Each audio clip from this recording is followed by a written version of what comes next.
Welcome to Extraterrestrial Reality. Today I want to talk about why is UFO disclosure important, and there are a lot of different reasons, and I just want to go through some of them today. I'm sure a lot of people out there have other reasons, and if you do have other reasons, please share them. But I was just thinking about this over the last couple of days, and why is it important? Why is it important that we all be made aware of what is going on here with these beings, with these non-human intelligent creatures that are visiting our planet? And so number one is for the advancement of science. The more scientists who are working on this, the merrier. The reverse engineering of alien tech could identify new forms of clean energy. And I'm not sure if you're aware of this, but July was the hottest July. This month we are in right now, which is almost over, is the hottest July on record. I mean, basically, we're burning up this planet because of fossil fuels, whether anybody else, whether you want to admit it or not, but that's what is happening, according to nearly 100% of world scientists. So that is what is going on, and we have not really done a good job of trying to stop this from continuing. So if you have more scientists trying to work on these recovered craft, more scientists brought in on the subject of this, of what has been learned from reverse engineering these craft, maybe there are ways we could apply those things into our world right now. Maybe there are things beyond some of the other clean energy efforts that could be applied. So yeah, there could be other things out there that scientists could be working on with regard to this. And unfortunately, because most scientists, the vast majority of scientists, are not brought in on this, the way this is probably working for all these years is that there's only a small group of scientists who have been working behind the scenes to try to reverse engineer recovered craft or any other sort of recovered alien technology, and the rest of the scientific community is completely left in the dark about this. But I always believe that the more people working on this, the better. How could it not be? And then the second reason that it's important, why UFO disclosure is important, is the stigma needs to be removed so more scientists would be willing to study the alien abduction phenomenon. I mean, right now, there's only been a handful of people who have really seriously researched alien abduction over the years. People like Bud Hopkins, John Mack, but probably even more than all of them was probably David M. Jacobs, the retired Temple University professor. He's written books on this, like I talk about all the time, The Threat and also Walking Among Us. And I think we need to have more people studying this other than just one person, right? Basically, I mean, there's just not been that. Doesn't seem like anyone's really interested in doing that. But if once it is admitted that this is a reality, that this is happening, that it is true, that there are alien abductions, well, then more people would be interested in studying it and trying to determine what it's all about. I mean, because all we really have right now is the opinion from David M. Jacobs. Now, again, you have to go by his opinion, I would believe, because he is basically one of the only people in the world who has studied this, and he has come to some conclusions that basically what is happening here is there's some sort of hybridization program where they are sprinkling in these beings that are basically half human, half alien, but they look completely human to us, but they have the same sort of abilities, mental facilities as these alien creatures, and they could do a lot of the same things as these alien creatures. That's his assessment of it, and according to him, he believes at some point in the future these beings are going to take over, and these praying mantis looking sort of beings are the ones in charge of these gray beings and reptilian beings, and that at some point in the future there's going to be a change. But again, that's just because, I mean, are there other opinions possible out there from serious researchers who just won't even touch this with a 10-foot pole because of the stigma associated with it? I think we need to have more people looking at this rather than just basically one guy. I mean, but he is somebody who has seriously researched this. But we need other people to look at this, study it, interview all these alleged alien abductees, put them under hypnosis, try to get to the bottom of this. Maybe they would come up with different scenarios. Maybe there's a chance that Jacobs is wrong. But because he's the only one who researched this, that's the answer that we have. And nobody wants to touch this. There's no scientist out there who really wants to look at this because of the stigma. Because, you're studying alien abduction, woo! Right? So they stay away from it. That's another reason why I believe this disclosure needs to happen already. We need to get beyond this because of reasons like this. Why are they here? Is it because of what Jacobs is saying? Or are there some other researchers out there who might have some other ideas? There have been debunkers over the years. For instance, there was this author, Susan Clancy, a psychologist, who put some book together some years ago. It was totally bogus. I mean, she based it on people who have sleep paralysis. She said that the reasoning basically behind all of this, behind alien abductions, is sleep paralysis. But that's forgetting about cases that happen to abductions that happen to people right when they're awake, and there's multiple people involved. For instance, the 1973 Pascagoula, Mississippi incident, where there were two guys who were abducted fishing on a dock, on a pier, and next thing you know, a craft shows up and they get dragged into this craft by these strange beings, and they're both wide awake. That sleep paralysis had nothing to do with that. Right? I know when I was a kid and there was some being in my room, that I wasn't suffering with sleep paralysis. I was wide awake and mobile. Right? It wasn't sleep paralysis. I know what sleep paralysis is because I did have that a few times when I was growing up, but this was not that. More people need to be studying this. More scientists, more psychologists. There's a lot of people that would be interested in this. Most certainly, actually, if this stigma was removed. And the only way to remove the stigma is to have officials within governments finally tell the truth, and let's move on. But until that happens, it's going to be this way. There's just not going to be that many people studying alien abductions like David M. Jacobs did. Anyway, the third reason why I believe UFO disclosure is important is people affected by extraterrestrial visitors would be more willing to talk about their experiences, thus opening the door to new avenues of trying to understand these visitors and their motives. Like a lot of times today, like if people do talk about this, a lot of times they don't even want their names. If they do talk about it, they don't want their names out there. They want to be left anonymous, right? I believe that if we had a disclosure finally, that would change over time, where people would be more willing to talk about things that happened. I would imagine there are tons of people out there running around right now who have incredible stories to tell, and they might not even have told family members for fear of being ridiculed or fear of people believing that they're crazy. So I would imagine there's a lot of people out there like that. Who experience these things but know better. They don't want to talk about it. In fact, I know this. I know my friend who was with me in 1994 when we were on a fishing trip, and we both saw a UFO. When that was all over with, I said to him, I said, that was a UFO. And the first thing he says was, I'm not telling anybody. I'm not saying anything. A lot of people feel that way. They don't want to talk about it. Now, of course, my friend has talked about it to different people over the years. But at that moment in time, the first thing that came to his mind was a fear of what people are going to think if he tells them this, because he just knew in his mind that no one's going to believe it because there's this stigma out there that has existed for a long time, and it still exists to a degree. I think it's gotten better, but at the same time, we still need full disclosure. We need the governments of the world to admit what they know on this. It's time to get over that hump.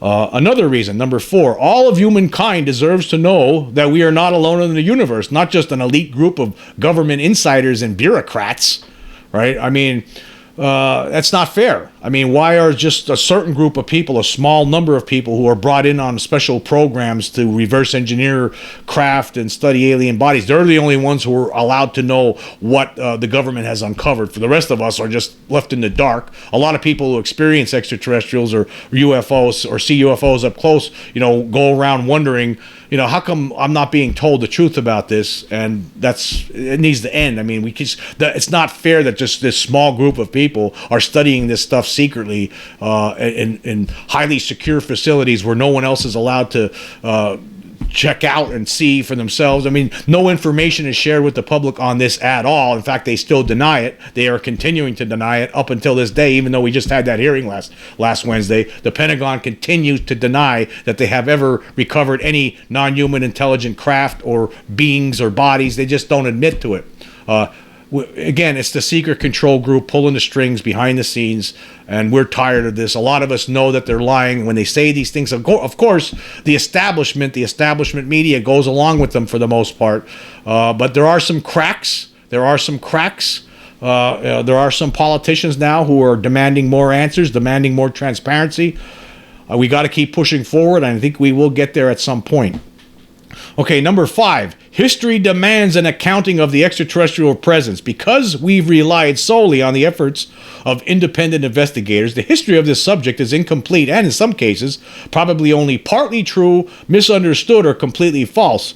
Yeah, that's true. I mean, there are some aspects of this that there are some stories we have anecdotal evidence to it, but we just don't know the full facts in a lot of cases. For instance, I'm sure there are a lot of missing pieces in the Roswell case. I am certain that something crashed at Roswell, but and that it was not of this world, right? There's no question in my mind about that, but there are some missing pieces to this story. What did they learn from it? There's a lot of different things we don't know. We need government records on crash retrievals, studies of recovered alien bodies, and an official assessment with regard to how many alien beings are known to be present on Earth. Yeah, a lot of us would like to know how many are here, how many are known to be here. How many has our government identified over the decades? There has to be a certain number, right? Now there's a lot of different people on the internet that have different kinds of ideas that there's hundreds of different types. Now we just don't know that. Again, that's all. What does the government know? What does the government have? We need to know for sure. We want to know for sure. We want to know the facts. Okay, number 6. We need to know what kind of threats extraterrestrial craft pose to aircrafts. So pilots, whether commercial, military, or civilian, have at least some guidelines as to how to respond when faced with craft operated by non-human intelligent beings. Knowledge could prevent disasters. I believe that is absolutely true. I mean, if you put together, different studies or different books, different encounters that people have had, true encounters that pilots could be assured of are most certainly real, that have radar proof to go along with them, and how did pilots react? These kind of things could help prevent any kind of disaster that might happen in the future. But because we pretend that it doesn't exist, because our government officials, the secret control group, has us still under their thumb and pretends that it's not real. Well, a lot of people, in fact, pilots are actually they don't really want to talk about it because of this, right? That's what happens. So it's unfortunate, but that's how it is, and that's just some of the reasons why I think disclosure is extremely important. I think it has to be only good for the advancement of humankind. Of course, there will be some little bit of shock for some people, but it's not going to last long. I think the human race is more than ready to hear about this, learn about it, learn more about it.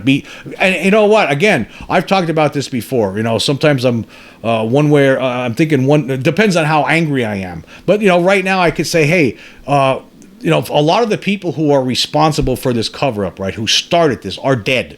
There are people that have taken their place over the decades, right, and now they're just continuing something that started a long time ago.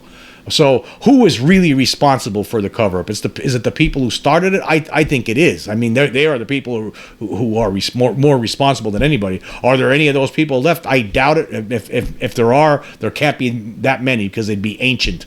Because we're talking, again, this is going on for 75 years plus now. So the people in charge back then, I mean, they'd be in their hundreds, right? So I just don't see that those people are still around. If they are, well, they're probably not really too aware of what's going on. But I doubt it. I doubt there's anybody the actual people who started this cover-up. I would doubt that they are with us at this time. But there are people that are continuing this as, it was handed down to them. It was basically grandfathered in, apparently. And we don't know how long that's been going on. Some people say things actually got tougher in 1971 under the Nixon administration, that it's possible that everything related to this phenomenon was actually shifted completely to the military-industrial complex, the weapons manufacturers, and they've been responsible for the cover-up for all this time. And the Pentagon basically serves as more or less a bodyguard to them for this cover-up. That's what it seems like. But there are some people responsible. But I guess what I'm trying to say is maybe we give them amnesty, like has been suggested by some people. Maybe that's the answer. Maybe we need if that's what it's going to take to get over the hump, then maybe that's what we have to do. Because how else are we going to pry this information away from these people if they're just unwilling to do it? I mean, we keep getting lied to constantly, even in the face of people, whistleblowers, stepping up to testifying before a House Oversight Committee on Wednesday, and look what happens. We still have denials. There's no evidence, and blah, blah, blah. They just don't want to share this information. Anyway, moving on. Now, I want to talk about something I saw on as an opinion column that appeared in CNN by debunker, a noted debunker, Jason Colavito. Now, if you look up Jason Colavito on Wikipedia, this is what it says. He was born 1981. Jason Colavito is an American author and independent scholar specializing in the study of fringe theories, particularly around ancient history and extraterrestrials. Okay. So I just want to give you that little brief background, because I think it's important to what we're going to be talking about here.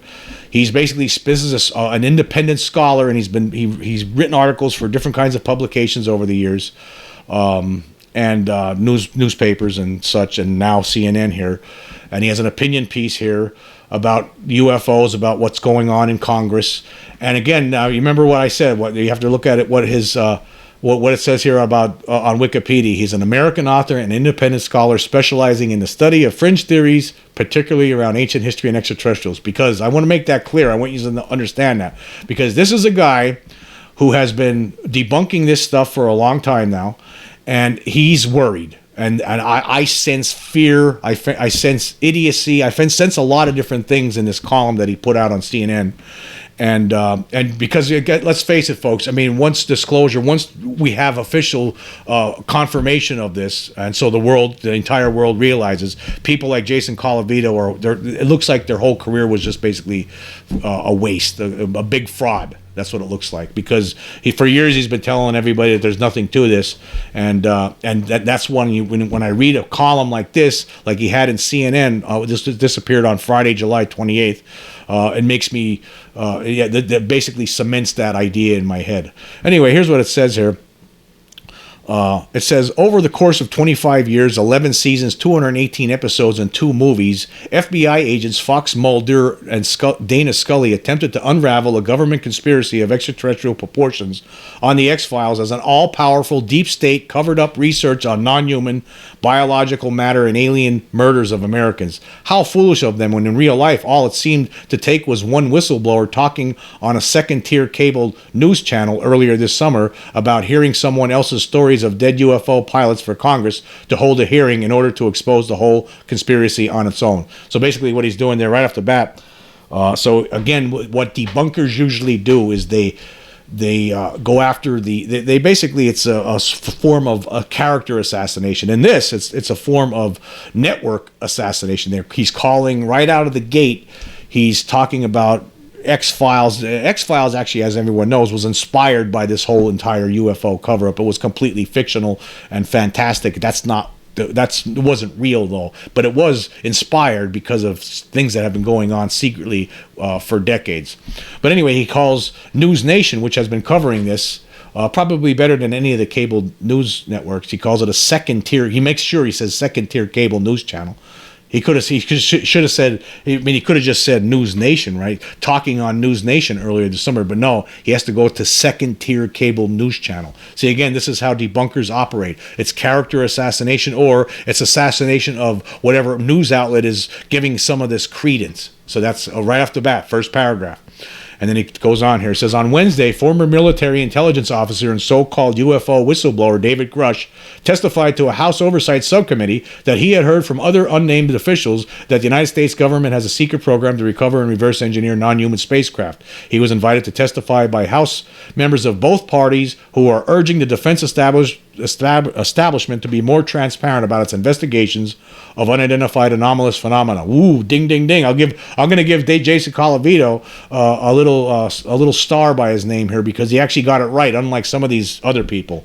But again, Colavito's paying a little bit of close attention to this. This whole issue has people like Colavito on the run. They're worried about it because, again, once this truth comes out, I mean, it's going to make him look pretty silly, right? It's going to make him look pretty silly.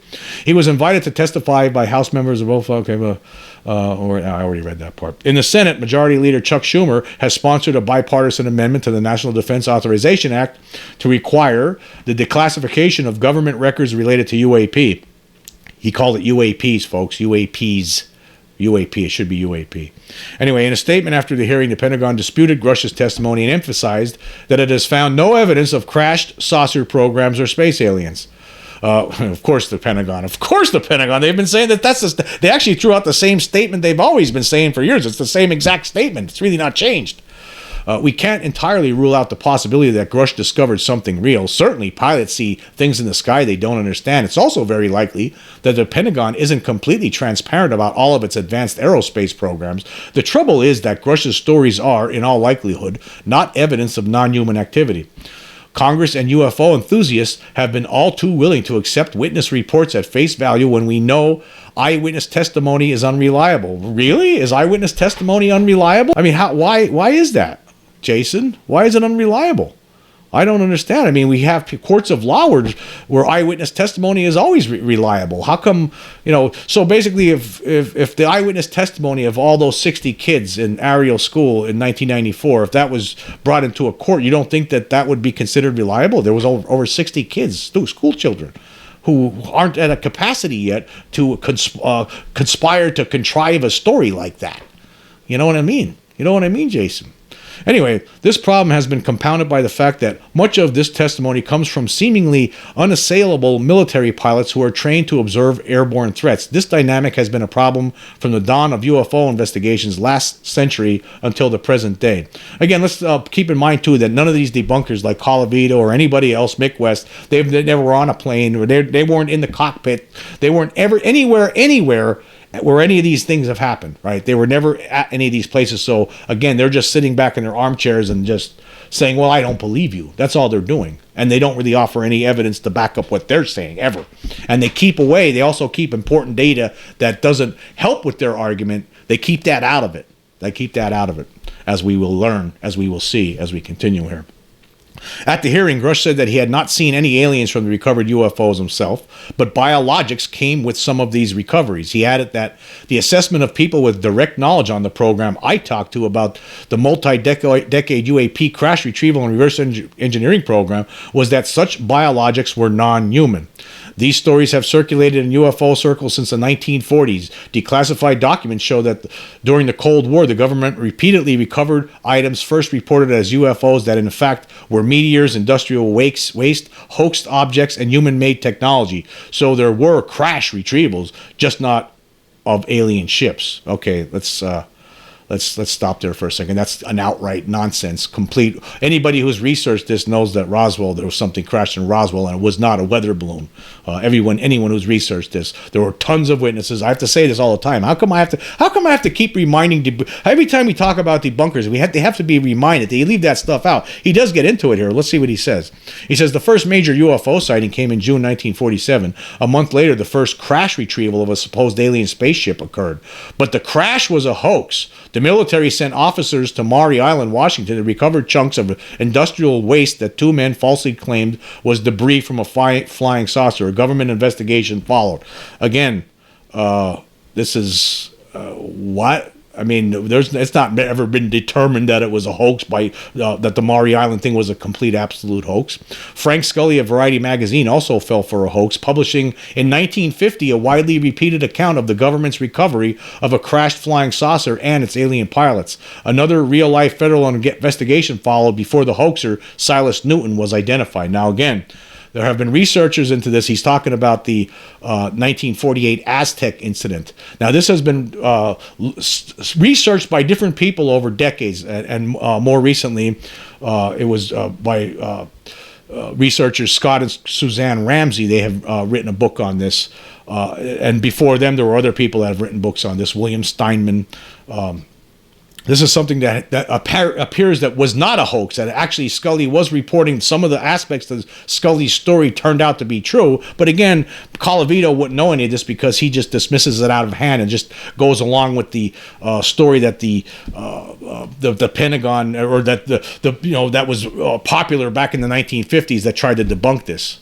Anyway, but according to Scott and Suzanne Ramsey, on or about this site, they have a picture of where this crash happened outside of Aztec, New Mexico. On or about this site on March 25th, 1948, a spacecraft of origins unknown crashed or landed on this mesa. It is alleged that the Los Alamos radar station in nearby El Vado New Mexico, tracked this errant landing to this site. A high-security recovery operation led by the Air Force and 5th Army Division was responsible for the removal of this craft. The recovery operation took approximately 2 weeks, with all of the remains being taken to Los Alamos Laboratory for scientific study and evaluation by some of the world's leading scientists. Later, it was rumored to have been taken to Wright-Patterson Air Force Base in Dayton, Ohio. The recovery of this craft by the United States government and military was one of the most secretive recoveries of a spacecraft with origins unknown since the similar recoveries in Roswell, New Mexico 8 months earlier. The spacecraft was approximately 100 feet in diameter and 18 feet tall. It was one of the most intact crafts that the government had recovered at that time. Sadly, all occupants, as many as 16, died as a result of this crash, making the full disclosure of both purpose and origin all but impossible. And anyway, this is from a site, aztecnewmexico.com, and they had a picture of where this alleged crash happened.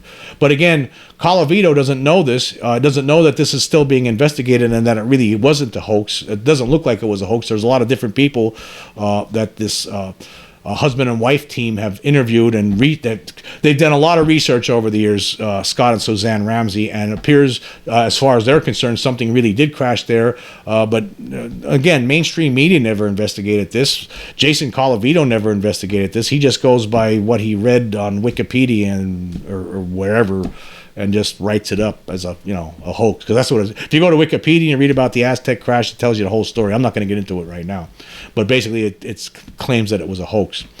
Anyway, continuing here, it says, more importantly, those undertaking the first official military investigation into UFOs, 1948's Project Sign, became convinced aliens were real despite a lack of evidence other than first-hand accounts from military pilots. According to Edward Ruppelt, the former head of Project Blue Book, a successor to Sign, the team found no physical evidence of space aliens, but apparently aliens seemed more logical than heroic trained military pilots being mistaken about what they saw. And yet we know pilots can and do make mistakes. Pilots have chased Venus and even radar blips caused by weather, mistaking them for alien ships. Now again, pilots do make mistakes sometimes, but some of the things that have been reported are not, by multiple people, are not mistakes. There were objects. Sometimes there are things that are there are some pilots who have seen things that were landed on the ground. I mean, so again, I don't know what he's talking about here. Again, he only uses a certain, it keeps certain data out and only uses data that supports whatever he's saying. Okay, continuing here, it says, according to the head of the Pentagon's UFO office, Sean Kirkpatrick, most reported UFOs turn out to be balloons, airborne garbage, drones, and animals. The vast majority, in fact, I haven't heard even the most committed UFO advocate dispute this. True. We finally said something true. Yeah, that's true. We don't dispute it. Most things could be identified, but some, like Stanton Friedman said, you underlined some 100 times. Some of them are extraterrestrial craft. There's no question about it. Right? There's just no question about it. Again, like I always have to say, I saw one of these craft flying around up close, up within 20 feet. There was no way it was human made. Made no sound. Colavito doesn't understand this. That's why I know he's totally wrong and off. Just nowhere near the truth here ever. This guy's going to be, as time goes on, the truth is going to come out, and this guy's going to look like a total, absolute idiot. And this, to me, is desperation to me. I mean, there has to be a sense of desperation for all these debunkers, because they could see their whole careers come crashing down. It's going to mean nothing after. When it's all said and done, all you were doing was basically towing the official Pentagon line your whole life, and you're going to find out that line was a bunch of BS. That's where you're heading. That's where your career's heading. In the end, that's where it's going to go, right into the trash can. Okay, then it goes, the UFO issue thus reduces to the tiny remainder of unknowns. For the UFO community, it seems that so long as even one case remains unidentified, usually due to a lack of information, there is still hope we will find space aliens. Again, now he's using the term space aliens. Space aliens. That's a way to make it sound silly. That's another little trick of the debunker's sleeves, that the people who are misinformed, the people who just aren't really paying attention, they don't notice that. They don't realize how they're being tricked by the debunker, by the moron debunker who wants to tell you a tale. Anyway, continuing here, it says, but military pilots report UFOs in numbers far exceeding the unresolved cases, meaning that at least some pilots believe they see things that scientific analysis concludes they did not correctly interpret. We watched this in February when various balloons flying over the United States triggered national security concerns. The pilots tasked with chasing the balloons struggled to describe their size, material, and movements because they did not recognize them. And remember correctly, as I stated, as that Chinese spy balloon was floating over the United States, I said it was just nonsense. They're going to, what the mainstream media is going to do here is they're going to say, see, people mistake balloons for Chinese spy balloon for UFOs, for extraterrestrials. That was all that was. They made a big deal out of it, and that was the reason why. I was saying that from the beginning. And other people are concerned about some other objects they shot down. All of this stuff was all prosaic stuff. It was all nonsense to make it look like, oh yeah, we got control of the skies. All of that was. All of this is. And they used that Chinese spy balloon just to make it look like, oh yeah, there's nothing to it. It's UFOs. Yeah, see, it's only a balloon. These people who talk about aliens and stuff, they're just crazy. And look he's using it here. Just like I said, when it was happening, as that was happening.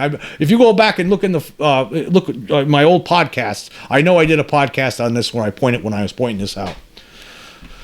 Okay, continuing here. It says, for the past several years, Grush has been working alongside a network of government-adjacent UFO believers, many now working for defense contractors or UFO think tanks, who have been sources in stories about flying saucers and dead aliens across the media and in the halls of Congress. You might have seen some of them on cable UFO shows like The Secret of Skinwalker Ranch, in which a former Pentagon UFO analyst who served on the task force that helped write the government's 2021 UFO report now leads a reality TV crew hunting harmful, disembodied quantum hitchhiker entities, one of which he claims attached itself to him. It would be funny, except that the Pentagon regularly employs believers in space ghosts, and Congress listens to them. Again, what he's doing here, he's pointing out one little aspect of this whole thing. He's pointing out, he's talking about one person who stars on Secret of Skinwalker Ranch. Forget about everybody else, right? Forget about all of that, right?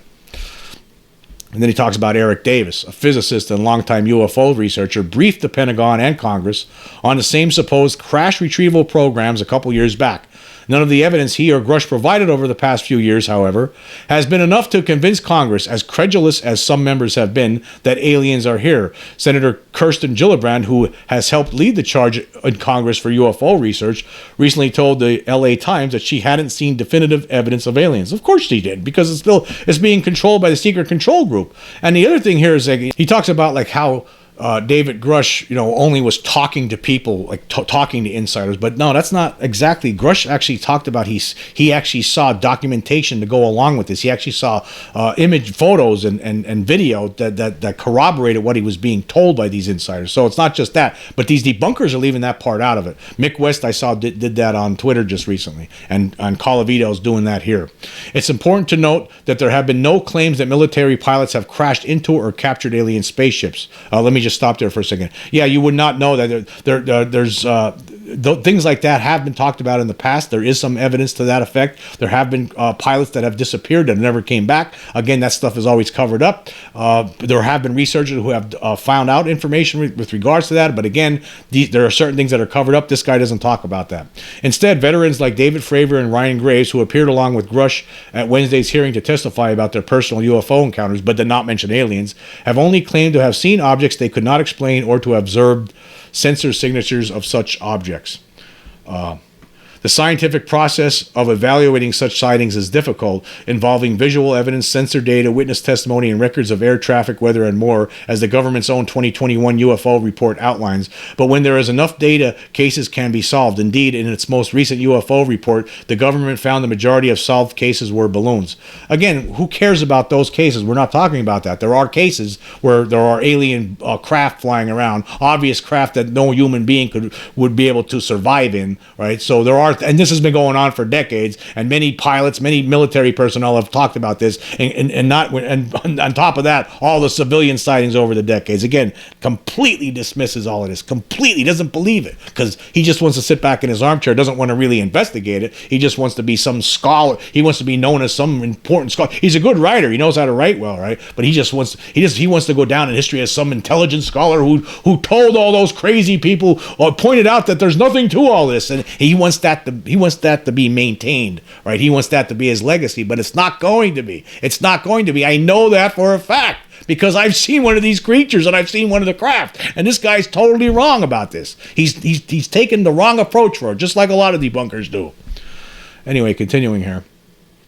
When there is not enough data, they remain unsolved. However, unsolved doesn't automatically translate to alien, only to a lack of information. Of course that's going to be for some of them. Of course that's going to be for some of them. But see, he doesn't want it to be alien.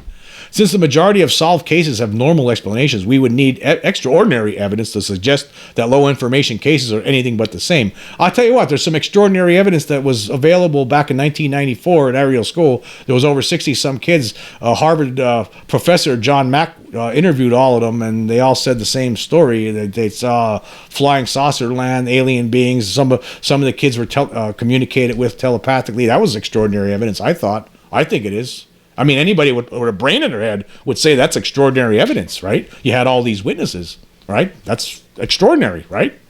And there was some physical trace evidence a little bit. There was some marks on the ground and stuff like that. But again, there is some extraordinary evidence. Did Colavito ever look at the Turkey UFO videos? He probably did, but right when he looked at it, he just saw, oh, that must be fake. Even though there were experts from 4 different countries that examined it, investigated that whole thing, and determined, no, it's not fake. This is real. It's a complete anomaly. We don't know what to say about it. But see, Colavito doesn't talk about that. None of the debunkers really do. Anyway, continuing here. Perhaps most telling, in response to direct questions at the hearing about his cable TV and other media interviews, Grush under oath did not restate, or he attributed to others, his own dramatic claims about dead aliens, Vatican meddling, and murder plots. Grush may be telling the truth about hearing these stories, but the stories were old when the X-Files was new. Congress must do better than take them at face value. How about Congress? What do you mean do better than take them at face value? They are investigating. Aren't they? Isn't that doing better? Isn't Congress doing better by continuing this investigation, by planning more hearings and bringing in more whistleblowers? And actually, they've been talking to other whistleblowers behind the scenes. We don't know about that yet. They can't talk about that publicly, right? Because it's highly classified for some reason. Why would it be highly classified? Because it's extraterrestrial. That's why. There's extraterrestrials here on this planet. There's no question about it. Or non-human intelligence, whatever you want to call them. Right? But there's something here, and whether this guy wants to accept that or not, I mean, obviously he's built himself. He failed upwards to the point where he's able to get away with writing big articles in the New York Times and CNN and opinion pieces that, like, again, I like to know, how does somebody fail upward like this? I don't get it. I don't get it. Like, who did he know that gave him a shot? Yeah, you could write a column for us. All right, I'd like to know, like, who was the insiders that gave him the position, right? We need someone like you, Jason.